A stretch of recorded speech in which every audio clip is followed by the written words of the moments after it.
Hello everyone and welcome to a special Cygnus Destroyer video. We finally reached the beginning of another year and the time has arrived for gaming journalists and YouTube reviewers to compile their lists of the best games from the past 12 months. As someone who belongs to the latter category, I've had many opportunities to share my personal choices, yet I've sat out on doing so for a number of reasons, but I've decided to finally toss my hat into the mix this go around, albeit with a unique twist. While most of my peers are going to focus solely on newer releases, I've unfortunately been able to check out most of those top-notch titles because of my enormous backlog and commitments to this channel, and that's why I'm going to instead talk about the best games that I either played or finished for the first time this past year.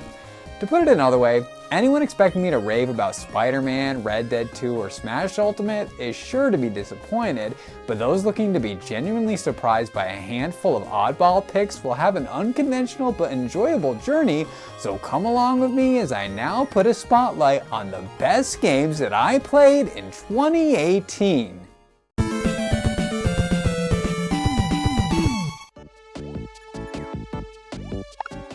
Okay, so this one is a bit of a cheat, but I have to include it. The Super Nintendo Classic is a miniature console that I've had my eye on ever since it was announced to the public, but I held off on jumping on the bandwagon because of my RGB modded SNES and EverDrive cartridge. However, the recent report about its imminent discontinuation made me pick one up, and I'm glad I did because this is a fantastic and completely legal way to play Super Metroid, Yoshi's Island, Mario Kart, and other landmark titles in that legendary library. In a huge improvement over its 8-bit sibling, the Super Nintendo Classic comes with two controllers that plug into ports that are hidden behind an easily accessible door slot. This aesthetical alteration results in a sleek design that accurately resembles the original SNES, and the pre-installed roster of titles arguably outshines the earlier Nintendo release by not only including the long-lost Star Fox 2, but also some of the finest RPGs ever made. As someone who initially only had a lukewarm interest in the classic line of consoles, this was what fully brought me on board. I was an RPG nut as a teenager, and Final Fantasy VI was the source of my addiction, so I couldn't pass up an opportunity to have it, along with Mario, Secret of Mana, and the ridiculously expensive Earthbound, in one tiny product that fits in the palm of my hand, and I can now attest to the fact that the SNES Classic provides a nostalgic rush like no other. If you grew up during the console war as I did and are looking to revisit that golden age without breaking the bank, then this is the way to go, and you should be sure to pick one up before they're permanently taken off store shelves. Going from one side of the Sega vs Nintendo battle to the other, here's Sonic Generations. I made a special versus video as a means of finally playing this Blue Blur 20th anniversary extravaganza, and I was happy to discover that it fully lived up to its positively beaming reputation. In a brilliant effort that pays tribute to every era of the Sega mascot's celebrated catalog, Sonic Team wove together a story involving the epic meeting of the past and present iterations of the Blue Blur, where the gameplay routinely switches from the 2D Genesis style to the adventure archetype, and we get to experience Chemical Plant Zone, City Escape, and the rest of the iconic levels in a way that we never have before. If you've been an avid follower of this channel, then you're probably aware of my affinity for 06, Rise of Lyric, and the rest of the Hedgehog's controversial entries, but before I developed my infamous appreciation for those, I spent a significant amount of hours with the terrific Genesis trilogy during my childhood, so Generations to me is the best of both worlds, and I urge any of my fellow Sega fans out there that somehow haven't tried it out to do yourself a favor and get on that ASAP.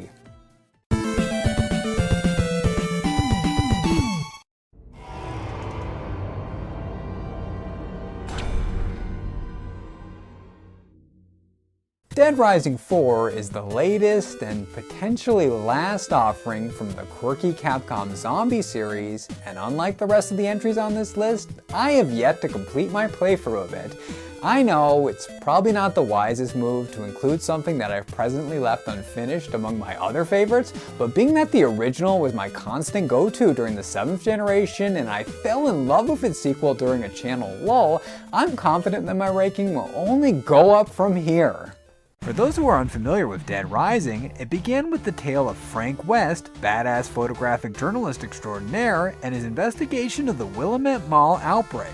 The fourth installment brings Frank back to the spotlight after a nearly decade absence as he gets embroiled in yet another undead infestation, and the tried and true formula that made its predecessor so satisfying in a super silly manner remains largely intact. Resident Evil may get all the glory for being the quintessential zombie game franchise, but Dead Rising to me has always been more appealing. From its ridiculous arsenal of weaponry to its deranged group of psychopathic bosses and tongue-in-cheek tone, Dead Rising is a cut above the competition, and minus a few small nitpicks, this fourth installment exceptionally continues its legacy.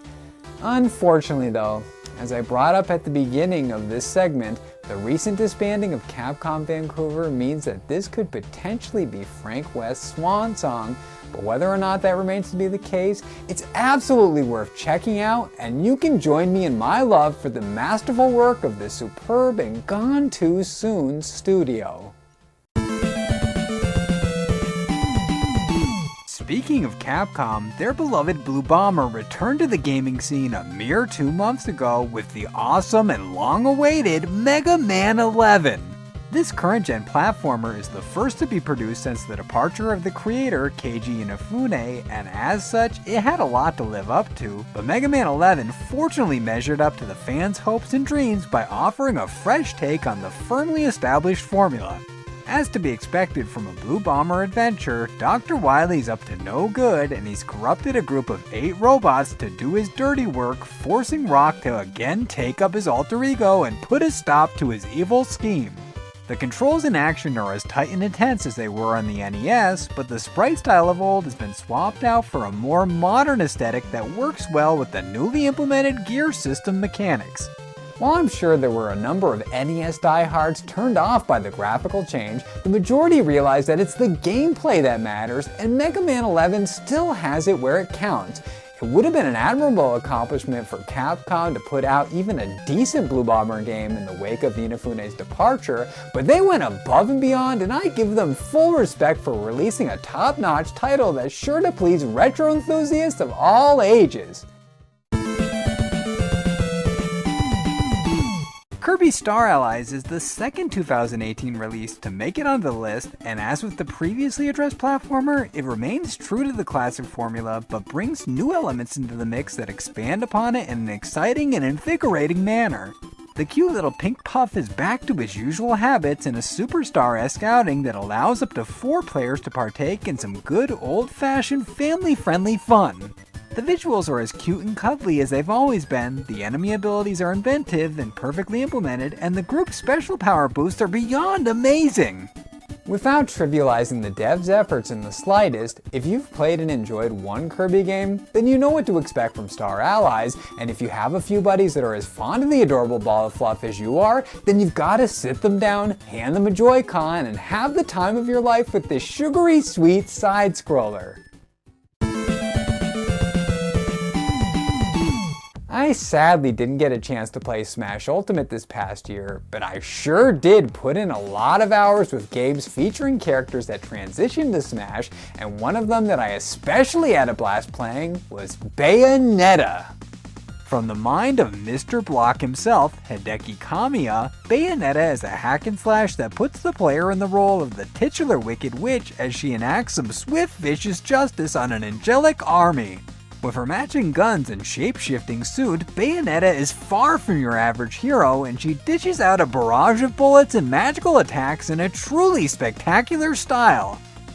As should be completely obvious from the captured footage, Bayonetta is radically different in tone from the rest of her Smash rivals, and Kamiya himself has said that sexuality was the main theme he was going for while working on the project, which makes it all the more crazy that this Wii U copy I'm holding in my hand right now exists. This risque romp is the farthest thing you'd expect to be on a Nintendo console, but it's beyond cool that it is, and being that it's now been ported to the Switch with a sequel due sometime this year, there's no better time to take a turn on the wild and bumpy ride that is Bayonetta. I played the original Dead Space for the first time on my last break, so it's only natural that I chose to go through the sequel during my recent one. The disturbing brainchild of the sadly now defunct Visceral Games, Dead Space 2 finds Isaac Clarke in a much worse state from the events of the original as he again faces a horde of necromorphs and other grotesque creatures. Visceral showcased their exceptional talents at crafting quality survival horror in their initial outing, and this sequel proved that they hadn't lost their terror-inspiring touch. As if any genre entrant worth their salt, the tension is tight and the creepy atmosphere is pervasive, so the player has to constantly be on their guard for the dangers persistently lurking in the deep dark corners or else suffer the fatal consequences. This footage was obviously recorded on my second playthrough, so I was much more prepared for what was to come, but take my word for it that the initial experience is filled with thrills and chills that will have you on the edge of your seat. Long story short, if you've never played Dead Space and you're into horror, then you should get on that immediately. You definitely won't regret it when you do.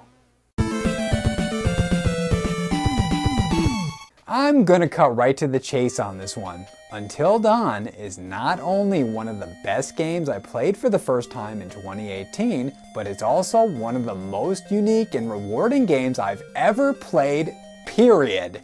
Produced by the then unknown studio Supermassive Games, Until Dawn is a story-driven experience that's the gaming equivalent of a choose-your-own-adventure novel. We're introduced to a group of teenagers portrayed in motion capture by a star-studded cast including Hayden Panettiere and Rami Malek. The teenagers have a get-together at Malek's character's family home before a significant event happens that paves the way for the narrative to follow. For the sake of those who are just now hearing about Until Dawn, I'm not going to reveal any spoilers, but I will entice you with a small sample of what to expect by explaining the brilliant premise. You see, Supermassive's breakout hit is heavily steeped in the butterfly effect, meaning that the smallest of actions can have massive ripples. Whether you treat character A with kindness or are ice cold, or you pick up a certain item or leave it behind, it all adds up and eventually leads to major plot points, and I found that to be fascinating. So much so, in fact, that I ended up playing through it multiple times in order to get all of the alternate outcomes. That is the sure sign of a great game, and I can't recommend Until Dawn enough for anyone who owns a PS4. South Park: The Stick of Truth is like playing an episode of the TV show, and I mean that in the best way possible. Part puzzler, part action RPG, and hilarious throughout, South Park: The Stick of Truth captures the tone of the popular Comedy Central cartoon better than any of the previous tie-ins, and there are many reasons for that. Written primarily by Trey Parker and Matt Stone themselves, The Stick of Truth puts the player in the shoes of a newly arrived custom character as they become part of the core cast and participate in their fantastical role-playing campaign via a Paper Mario-esque battle system. I mentioned earlier that I had a rabid hunger for RPGs as a teenager, but I was also a South Park fan right from the premiere of Cartman Gets an Anal Probe, so The Stick of Truth was right up my alley, and I had a blast taking in all of the highly comedic and often crass quests and cutscenes. The best news of all, for me personally, is that my copy came as a free digital download with the physical release of its sequel, The Fractured But Whole, so I have another new South Park game waiting for me that might end up in the 2019 version of this video. Needless to say, this purchase has offered some of the best bang for the buck I've received recently, and I highly encourage you all to seek it out for yourself and bask in the joy of its mature, boundary-pushing humor. And now we've reached the #1 spot. This particular entry should come as no surprise to most of my viewers, especially since I made a video dedicated entirely to gushing over it, but if you missed out on that, then allow me the pleasure of introducing you to the magnificent masterpiece that goes by the name of Owlboy. Developed by the ingenious crew at D-Pad Studio, Owlboy is another entry in the long line of retro-inspired indie throwbacks, but it has a heart, soul, and an incomparable quality that sets it apart from the pack. Without going into spoilers, Owlboy offers a superiorly satisfying mix of puzzle-solving, platforming, stealth, and shoot-'em-up action that is perfectly complemented by an engaging plot loaded with endearing, fleshed-out characters that will make you feel all the feels.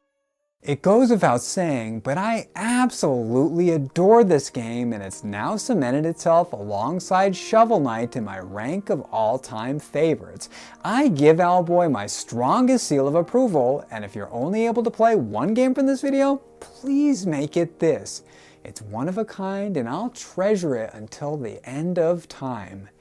Anyway, now that I've discussed all of the gems that made my year so special, it's time to come back with... well, actually,